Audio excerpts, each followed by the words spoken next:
I've just received information coming in that envoys from the United Kingdom, Russia, Australia and China are being briefed at South Block by Foreign Secretary Vijay Gokhale. So India turning on the international pressure as well. Not just did we carry out the attack, we've accepted full responsibility and now we're trying to win over international opinion. Gaurav Sawant, this is a crucial story coming in that we're going out on an all global diplomatic offensive trying to win over international support for this military intervention by India.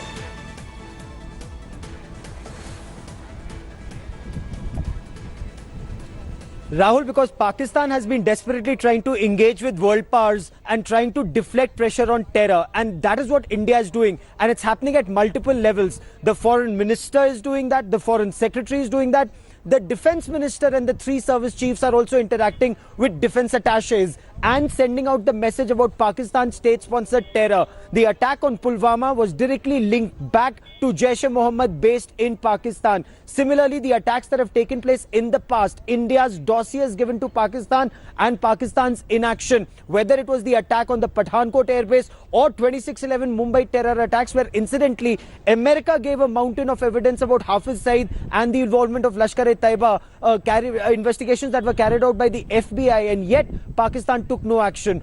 All of this till date is being given over to world ambassadors, so that they can go back and tell their governments about Pakistan's role in fomenting trouble and spreading terror in the neighborhood. Okay, envoys arriving at South Block, reports Maushmi Singh saying that multiple envoys are being briefed at this time. There are also celebrations taking place in different parts of the country. And remember, the opposition was hoping that one French fighter aircraft will dominate the election narrative in the 2019 polls. For Rahul Gandhi, for the opposition, their hope was that it would be the Rafale fighter aircraft. Yes, indeed, there will be a fighter aircraft that will dominate the national narrative over the next several weeks, but it may not be the Rafale, it could well be the Mirage 2000 fighter aircraft. This was the mainstay of our air fleet at the time of the Kargil war, attacking with most lethal precision. 20 years later, it's still the mainstream, Shiv, of our Air Force, and that's really, while they've gone and done the job, that's not really the best situation. It's incredible, from an aviation and a technological perspective, it's incredible, Rahul. The Mirage fighters were purchased under the Rajiv Gandhi government in the 1980s at a time when the aircraft were fairly new. The Mirage 2000 is basically congruous and corresponding in capabilities to the F-16 of the United States. The Mirage 2000 was bought in the 80s. They've been overhauled in the meantime, and they are currently under a pretty complicated and expensive upgrade process by Hindustan Aeronautics Limited. But, since the Mirages came into service, Rahul, the Indian Air Force has acquired many other aircraft, most notably the Sukhoi 30 fighters. We've acquired MiG-29s, over that period as well. There are Jaguar fighters that are actually specifically purpose-built for strike missions of this kind. And yet the Indian Air Force has chosen the Mirage 2000 is a huge signal and a message about the longevity of this aircraft. The skill of the pilots who were chosen to conduct this mission, this bears repeating. I've said this about 3 times since this morning, but the fact that we are standing here 20 years after these very same Mirage jets conducted their last bombing missions in Kargil, and now once again being employed with full faith by the Indian Air Force to conduct this mission in Balakot is going to be something that makes not just the Indian Air Force very happy, but I think sitting in France, they've been through a bruising political season here in India over the Rafale deal. But the predecessor to the Rafale, the Mirage, ironically, the aircraft that the Indian Air Force wanted to purchase in large numbers starting from the late 1990s after the Kargil war, is the aircraft that once again is delivering and getting the job done. While we celebrate and tom-tom this achievement, it also suggests that we haven't done as much weapon modernization as we should have. The frontline fighter aircraft of the Indian Air Force cannot be the same one that was used so extensively during Kargil. It just shows what a mess this has been. But anyway, this is not the time to talk about any of that. We'll leave that conversation for a later day. But it shows that when it comes to picking, Gaurav Sawant, the choice of which aircraft goes in and gets this job done, especially in air to surface role, when it's not a air combat, where it's surface air to air combat, where it's a air to surface role, there is no fighter aircraft in India which is better than the upgraded Mirage 2000.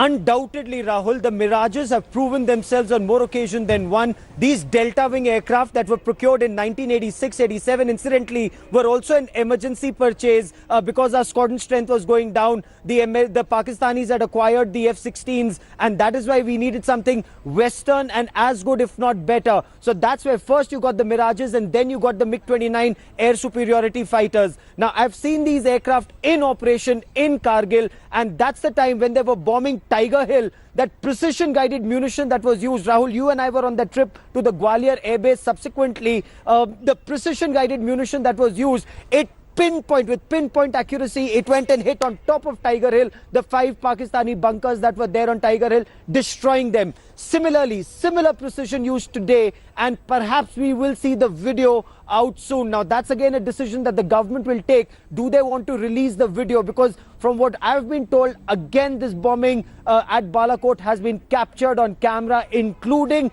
the death and destruction it has caused on ground to terrorists who are on ground. So let's see if the government releases it. But very good aircraft, according to the Indian Air Force. They've done very well in virtually every exercise. And that is why, as Shiv was pointing out, the Indian Air Force actually wanted to procure 126 more Mirage 2000s and perhaps the Dash 5 in early 2000s, which then, of course, now went on to Rafale, and then again 36 more coming in as an emergency purchase. You know, it's very crucial to remember, and I remember Gaurav and I were both on that same trip to Gwalior as relatively young reporters, and those images which were seen at that time of the Mirage 2000 with, and they had some kind of a Jugaad precision guided ammunition. The Indian Air Force doesn't, we don't have just the same number as a percentage of how many bombs, how much of our weapon systems are precision guided and how many are just normal bombs. The percentage is much lesser than was the case with the United States Air Force even during the First and Second Gulf War. So there's a lot of catch up that's required. But even at that time, Gaurav, we remember those images very clearly. The strike at Montedalo, the strike at Tiger Hill, and seeing Pakistani terrorists scurrying under the onslaught of the Mirage. We can only imagine that something similar would have happened at Balakot in Khyber Pakhtunkhwa in Pakistan when these Mirages came down. And remember, they recorded. They have a camera which is recording all of this. That footage is now available with the Indian Air Force to use when they please. Yes. Oh, absolutely, Rahul, because Montedalo, as you rightly point out, Montedalo was Pakistan Army's logistics base. That's the place from where they were sending in resources into other places all along Batale, Kargil, Dras, Mashko Valley Heights. And that is where the Mirages went in, because when the MiG-21s went in initially, well, the MiG-21 and the MiG-27 engine had a flame out and then Flying Officer Nachiketa, Squadron Leader Nachiketa, he had to bail out. He was taken prisoner. Wing Commander Ahuja, he went in. His aircraft was shot down. He unfortunately was shot dead in 1999, and then the Mirages were sent, because then Air Chief Marshal Tipris had taken a decision to fly much higher, and the Mirages could do the precision bombing. Israeli laser designators were brought in. The Jugaad was done at the Gwalior Air Base, and that's when they fired at Tiger Hill very successfully, killing Pakistani NLI soldiers. Now again, of course, the laser designators, the precision guided munition, all of that is in. And let's see, out of those 10 to 12 aircraft that went in, if the Air Force releases images of the aircraft that delivered the cargo and the impact that it had. Of course, Pakistan continues to call it some kind of payload that was dropped on trees, but that's rather hilarious at this point of time. Epic fail, as you pointed out some time back. Okay, I just want to show you what an eyewitness said to BBC Urdu. This is to the local station of the British Broadcasting Corporation, the BBC. He was in the area. Let's listen to what an eyewitness is saying. This is to the BBC in Pakistan. क्या क्या देखा रात को अभी? Sir बस 3 बजे का time था, बहुत साफ खौफनाक आवाज़ आई हमें, जैसे हम कह रहे थे आसमान कह रहे जैसे यहाँ ज़लज़ला हो रहा है, तो हम फिर रात को सोए नहीं है। फिर उसके बाद 5-10 मिनट बाद हमें पता चला कि धमाका हुआ है बहुत सा। वो हमारे रिश्तेदार हैं, जो कंगड़ कठा जगह का नाम है, असल नाम उसका कंगड़ है। तो हमारे उधर सी नूरान शाह है, वो भी ज़ख्मी हुए और उसका घर भी ज़ख्मी हुए काफ़ी दराज, जिसकी वजह से 5 धमाके एट अ टाइम हुए। फिर उसके बाद जहाज़ की हमें आवाज़ आई, 5-10 मिनट बाद उसका साउंड बंद हो गया। फिर उसके बाद हमारे अपने पाकिस्तानी कोई आवाज़ आ रही थी। फिर हम सुबह गए, जगह में बहुत बड़ा गड़ा पड़ा हुआ था, दरात भी थे और वो 4-5 मकान भी डैमेज हुए, तो एक बंदा भी है जो ज़ख्मी भी हुआ। ये सारा हमने देखा। Okay, that's important. He says it was over in about 5 to 7 minutes, Shiv. Coming in, and eyewitnesses there would have seen all of it. And unlike the last surgical strike, which Pakistan tried to dismiss as a non-event, here we've gone so far in that they have no option but to accept that the strike took place and only try and minimize and downplay the damage.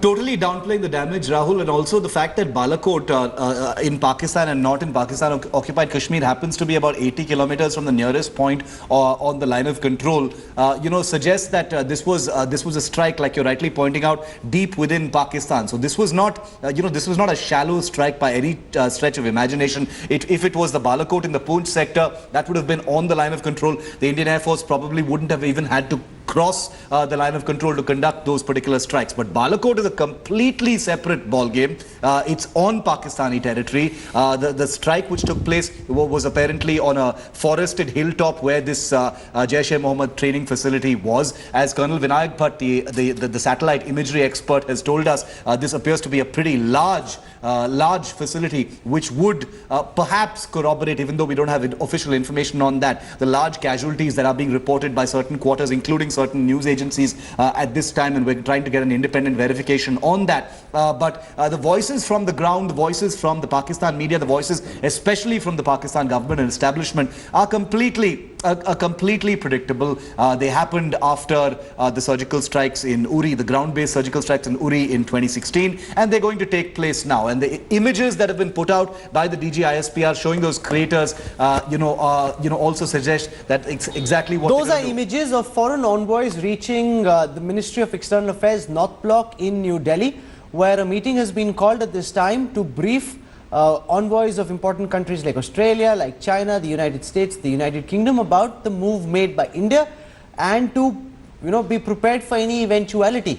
That is very crucial. We see here Railways Minister Piyush Goyal, one of the senior functionaries and think tanks of the Bharatiya Janata Party government. They're going all out. There is here, unlike what we saw earlier where there was an attempt at restraint even during Kargil, despite the provocation by General Musharraf, the attempt was to play things down. Here there is no such pretense. You've struck us, we are going to come and get you, and in any case we attempted peace. You didn't give peace a chance. You attacked us in Pathankot, you attacked us in Uri. The Modi government just demolishing that whole non-policy of strategic restraint which the Indian government has practiced over the last 30 decades. Nirdosh Tyagi, Air Marshal, now joins us. Air Marshal Tyagi, what do you believe will be the response from Pakistan? We're told that a meeting is taking place, a lot of chest beating inside the Pakistani Senate. They're calling for unity. They're saying we must strike back. Do you believe that's an option, or do you believe, given the circumstances and international pressure, it will be difficult for Pakistan to strike back, sir? No, leave alone international pressure, just purely based on the force availability on both the sides. I don't think Pakistan will consider a response against India as a viable option.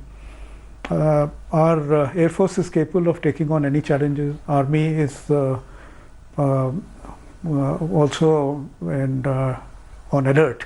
So I don't think there is any possibility. I do not expect any response. But what will be the outcome of these meetings that they are holding and what kind of statement they come out with, that's another matter.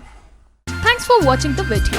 For more such news and updates, please like, share and subscribe to India Today. Also check out our other great videos from our channel. We know you would love to.